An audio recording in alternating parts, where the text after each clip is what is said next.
ये कहानी है एक राजकुमार के गिरने की और एक ऐसी शक्ति को खोजने की जो दुनिया हिला सकती है। तो ये है आकाश, एक पूर्व युवराज जो अब एक सुनसान कब्रिस्तान में कब्रों की देखरेख करता है। उसका एनर्जी सेंटर तबाह हो चुका था, जिससे वो शक्तिहीन हो गया और परिवार ने भी उसे ठुकरा दिया। और उसके इस दुख को बढ़ा रहा था उसका दुश्मन ड्रैगन रॉय, जो उसकी मां की कब्र को नुकसान पहुंचाना चाहता था। लेकिन तभी एक भयानक तूफान आता है जो आकाश की किस्मत हमेशा के लिए बदलने वाला था। उसे मिलती है सदियों से खोई हुई कियोटिक क्रिएशन मेथड, एक भूली हुई बेहिसाब शक्ति वाली तकनीक। ये विधि सिर्फ उसके एनर्जी सेंटर को ठीक नहीं करती, बल्कि उसे पहले से कहीं ज्यादा शक्तिशाली बना देती है। नई शक्ति मिलते ही आकाश सबसे पहले सामना करता है कब्रिस्तान के मैनेजर का, जो उसे हमेशा सताता था। सालों में पहली बार आकाश ने पलटकर जवाब दिया, जिसे देखकर वहां मौजूद हर कोई हैरान रह गया।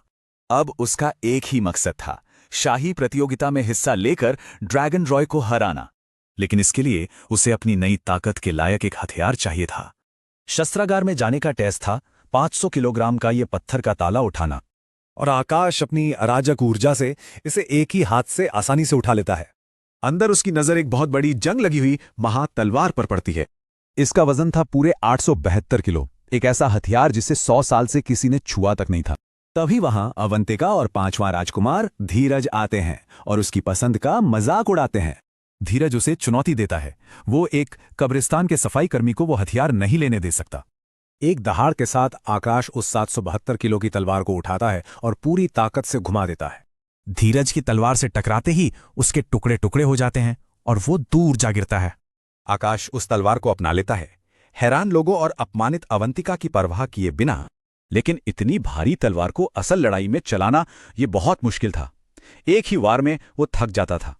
फिर से एक खोई हुई मार्शल आर्ट के बारे में पता चलता है, तलवार नियंत्रण विधि, जो शायद उसकी मदद कर सके। तो रास्ता तो मिल गया है, पर क्या ये गिरा हुआ राजकुमार अपना सम्मान वापस पा सकेगा?